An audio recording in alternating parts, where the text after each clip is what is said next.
Hello everyone. इस video में मैं आपके लिए लेकर आई हूँ जल ही जीवन पे हैंड रिटन ऐसे। चलिए देखते हैं, है ना। अच्छे से हम इसको देखेंगे, समझेंगे। ओके, चलिए स्टार्ट करते हैं। चलिए, जल ही जीवन है। प्रस्तावना। जल प्राकृतिक या प्रकृति के सबसे अनमोल देन है। प्रकृति की सबसे अनमोल देन है। यह पृथ्वी पर जीवन का आधार है। जल के बिना जीवन की कल्पना नहीं की जा सकती।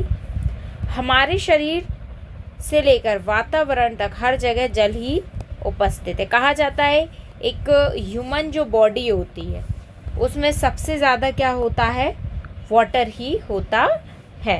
एक ह्यूमन बॉडी में जो सबसे ज़्यादा है वो वाटर जो होता है वही है। ठीक है, पानी जिसे हम बोलते हैं।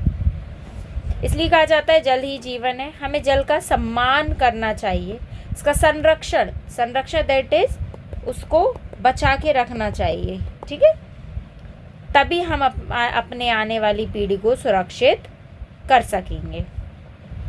अब जल का महत्व क्या है भैया, ये क्यों ज़रूरी है? यू ऑल नो, सबको पता है जल का हमारे जीवन में अत्यधिक महत्व है।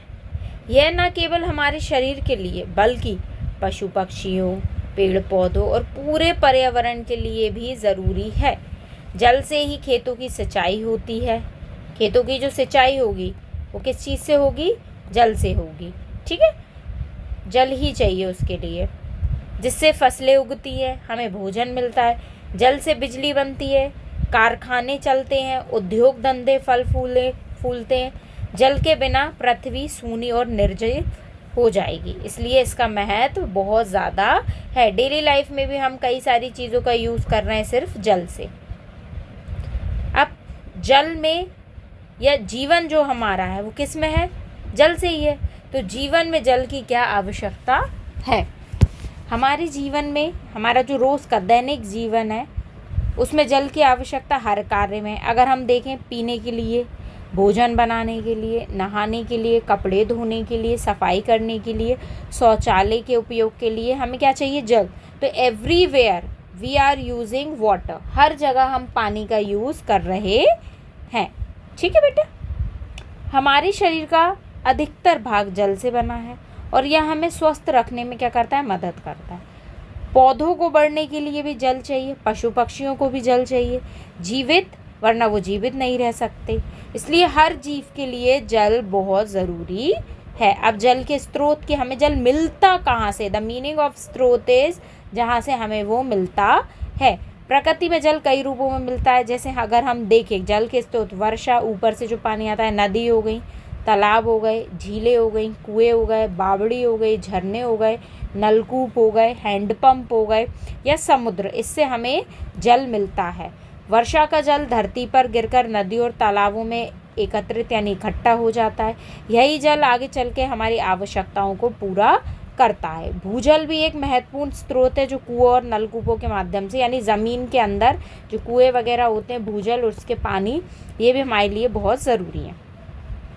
समुद्र का जल खारा होता है जिसे पीने योग्य बनाने के लिए शोधन की आवश्यकता होती है।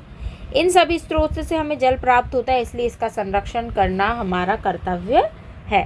ठीक है, चलिए अब है जल प्रदूषण। अब प्रदूषण का मीनिंग होता है ये जो हमारा जल है उसमें चीज़ें डालकर उसे गंदा कर देना। ठीक है, जल प्रदूषण के कई कारण हैं, जिसमें जल की गुणवत्ता खराब हो रही है। कारखानों से जो गंदा पानी है वो नदियों में, तालाबों में जा रहा है, जिससे जल खराब हो रहा है। घरों से निकलने वाला सीवेज जो गंदा है, प्लास्टिक हुआ, कूड़ा कचरा, ये सब रासायनिक पदार्थ जल को क्या करते हैं? प्रदूषित। खेतों में प्रयुक्त कीटनाशक और उर्वरक वर्षा के साथ बहकर कहाँ? जल के स्रोतों में मिल जाते हैं। जो लोगों के द्वारा जो धार्मिक अनुष्ठान होते हैं, मूर्तियाँ, वो भी जल में विसर्जित की जाती हैं, जिससे जल क्या होता है? प्रदूषित होता है। इन कारणों से जल पीने योग्य नहीं रहता। जलीय जीवों को भी इससे हानि होती है। अब है हमारे जल संकट की। अब समस्या क्या है? आज विश्व में जल संकट एक गंभीर समस्या बन गया है। जनसंख्या वृद्धि हो गई, अनियमित वर्षा हो गई, भूजल का अधिक दोहन हो गया, है ना। जल का अपव्यय इसका प्रमुख कारण है। कई क्षेत्रों में पीने के पानी की कमी हो रही है, जिससे लोगों को दूर दूर पानी के लिए जाना पड़ रहा है। जल की कमी कृषि में देखें, उद्योग में, बिजली उत्पादन में भी इसका प्रभाव हो रहा है। जल संकट के कारण भविष्य में खाद्य संकट, बीमारी या पर्यावरण असंतुलन जैसी समस्याएं बढ़ रही हैं। इसलिए हमें जल का संवेदनशीलता से उपयोग और संरक्षण करना चाहिए ताकि आने वाली पीढ़ियां सुरक्षित रहें। अब है जल संरक्षण के उपाय। तो क्या क्या है? जल संरक्षण करना हम सभी का कर्तव्य है। यदि आज हम जल बचाएंगे तो हमारी आने वाली पीढ़ी सुरक्षित रह पाएगी। अब इसके उपाय देखते हैं। पानी का उपयोग सोच समझ के करें, इसे व्यर्थ ना करें, नल को खुला ना छोड़ें, ब्रश करते समय, हाथ धोते समय बस उतनी देर नल खोलें जितनी देर हमें उसकी ज़रूरत है, या बाकी बंद कर दें। लोग क्या करते हैं, हैंड वॉश कर रहे हैं, ये आपका नल चल ही रहा है और आप बस चल रहा है और आप तो अपने हाथों में लगे, तो ये क्या होता है, वेस्ट होता है। ठीक है, तो ये नहीं करना है। वर्षा के जल का संचयन करें, उसे एकत्र करके रखें। टपकते नल पाइप को तुरंत ठीक कराएं ताकि पानी बर्बाद ना हो। पानी का उपयोग केवल आवश्यकता के रूप में ही करें। पौधों को सुबह या शाम के समय पानी दें, दोपहर में नहीं दें। अधिक पानी वाली आदतों से बचें, जैसे बार बार गाड़ी धोना, फर्श अधिक धोना, इन चीज़ों से बचना चाहिए। जल संरक्षण के लिए जागरूकता फैलाएं, दूसरों को भी बताएं कि ये चीज़ गलत है। ठीक है। उपसंहार, जल ही जीवन है, इसके बिना जीवन की कल्पना नहीं की जा सकती। इसलिए हमें जल का सम्मान करना चाहिए, इसका संरक्षण करना चाहिए, यानी उसे बचाना चाहिए। यह धरती पर एक अनमोल धरोहर है जिसे हमें सहज कर रखना है। यदि हम सब मिलकर जल की रक्षा करेंगे तो हमारा भविष्य सुरक्षित है। इसके लिए मैंने एक चीज़ भी लिखी है, बूंद बूंद से घड़ा भरता है, जल को तुम व्यर्थ ना जाने दो।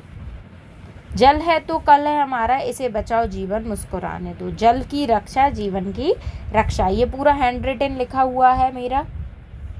आपको अगर अच्छा लगा हो, if you want more videos like this, just let me comment, let me know in the comment section. I will definitely provide you the video like this which is written by me.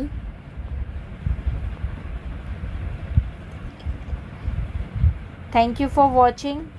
If you like the video, comment and subscribe my channel and like also. Thank you for watching.